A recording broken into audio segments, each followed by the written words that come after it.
A pergunta não é como fazer os bons governarem, como impedir que os poderosos causem o máximo de dano que puderem a nós. Karl Popper. Este é a Visão Libertária, sua fonte de informações descentralizadas e distribuídas. Em 1945, o filósofo e escritor Karl Popper abordou em seu livro A Sociedade Aberta e seus Inimigos sobre o paradoxo da tolerância. Resumidamente, ele argumenta que a tolerância ilimitada leva ao desaparecimento da mesma, e em nome da tolerância devemos nos reservar o direito de não sermos tolerantes para com os intolerantes. É muito comum vermos aqueles que não desejam ser tolerantes invocarem esse paradoxo para justificarem suas ações. Se eu não gosto de armamentistas e conservadores, por exemplo, é fácil defender meu ódio dizendo que essas pessoas são intolerantes. E, portanto, eu também posso ser. Não é preciso ser um gênio da lógica para entender o erro no argumento do filósofo austríaco. O próprio nome paradoxo é quase um sinônimo de contradição. E como diria Ayn Rand, chegar a uma contradição é confessar um erro no pensamento. Manter uma contradição é abdicar da mente e abandonar o reino da realidade. Se para alcançar um fim que acho nobre e justo, a tolerância no caso de Popper e a propriedade privada no caso de nós libertários, temos que violar as premissas de nossa ética, estamos entrando em contradição. Não se pode, em nome da propriedade privada, violá-la, ou fazer o mal em nome do bem. Nenhum ser racional aceitaria que alguém dissesse que tem escravos em nome da liberdade. A falha argumentativa é quase autoevidente. Temos ainda um segundo problema. Se analisarmos o mundo dessa perspectiva, quem irá definir qual intolerância é legítima e qual não é? Se podemos aceitar algum nível de intolerância em nome da tolerância, qual juiz iluminado será responsável por arbitrar qual delas é justa e qual é injusta? Evidente que esse juízo seria completamente arbitrário. A ética libertária é muito bonita, pois resolve facilmente esses problemas. Aceita a soberania do indivíduo e a autopropriedade como pedra angular, evitando uma contradição performática, derivando a partir desse fato as ações que são permitidas e as que não são. Como não somos possuidores da opinião que os outros têm de nós, a liberdade de expressão é absoluta, vedado somente a fraude e ameaças factíveis. Mas não só de contradições se faz um Karl Popper. Sua maior contribuição para a história não é na política, e sim na filosofia da ciência. Assunto que não entraremos em detalhes aqui por motivos óbvios.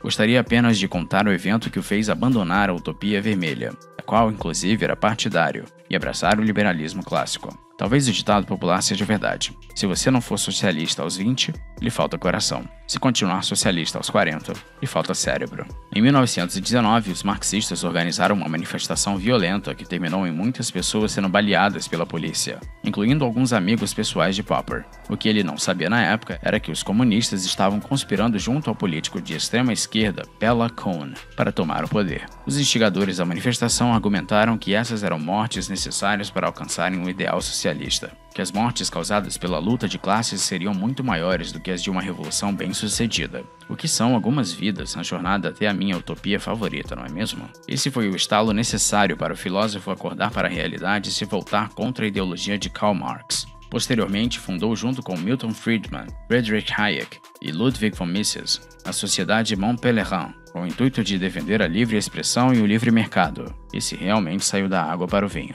O fato dos que usam Popper geralmente criticarem liberais chega a ser cômico, apesar que o argumento da tolerância pode sim ser usado nesse contexto. Afinal, é uma falácia. Não é porque um genial filósofo disse qualquer coisa que ela é automaticamente válida, como é o caso. Se o próprio diabo falar que temos que escovar frequentemente os dentes, ele estará certíssimo. Existe ainda uma forma de analisar o mundo e argumentar que eles, os que geralmente se dizem possuidores da sabedoria e praticam a intolerância do bem, são os que mais atrapalham a diversidade. Claro que estou me referindo à diversidade verdadeira, definida no dicionário Aurélio como existência de seres ou entidades não idênticas ou dessemelhantes. Existirem armamentistas contra desarmamentistas, libertários contra estatistas, católicos contra protestantes, flamenguistas contra tricolores é um sinal de diversidade. Claro que existe diversidade tóxica, se me permite chamar assim. Desarmamentistas e estatistas, por exemplo, não se dão por satisfeitos em só não terem armas ou amarem o Estado, respectivamente. Eles querem te obrigar pela violência a participar de sua moralidade.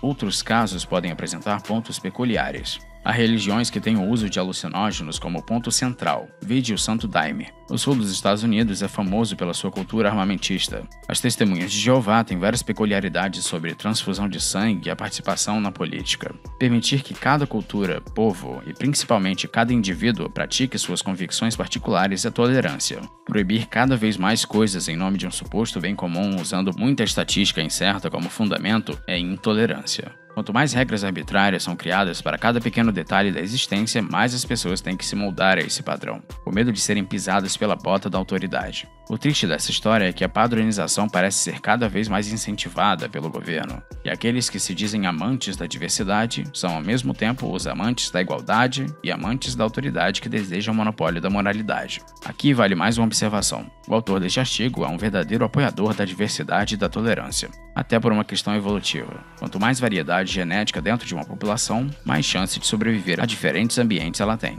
Não há motivo para crer que na cultura isso seja diferente. Todavia, existem práticas humanas que não são toleráveis em nenhuma hipótese. Assassinar recém-nascidos e espancar mulheres fere os princípios da ética libertária, e mesmo da ética secular. Tais práticas devem ser combatidas com todo o nosso esforço. Já diria Martin Luther King, a injustiça num lugar qualquer é uma ameaça à justiça em todo lugar. Mas então qual é a ética que atende a essas duas demandas? Tanto o respeito à diversidade e particularidade de cada um, quanto a abominação de práticas inaceitáveis? Ela teria de ser mínima, com um fundamento central bem definido e de fácil observação. Somente a ética libertária abraça tais demandas. Pode existir uma cidade privada dos católicos, com suas regras próprias, assim como a cidade privada dos testemunhas de Jeová, dos ateus, dos amantes de cachorro-quente e por aí vai. Participa quem quer, por livre e espontânea vontade, como deveria ter sido desde o início do mundo. E não estou dizendo que a ética libertária é válida por abraçar também a diversidade. Ela é válida porque suas premissas são verdadeiras, e a conclusão segue das premissas.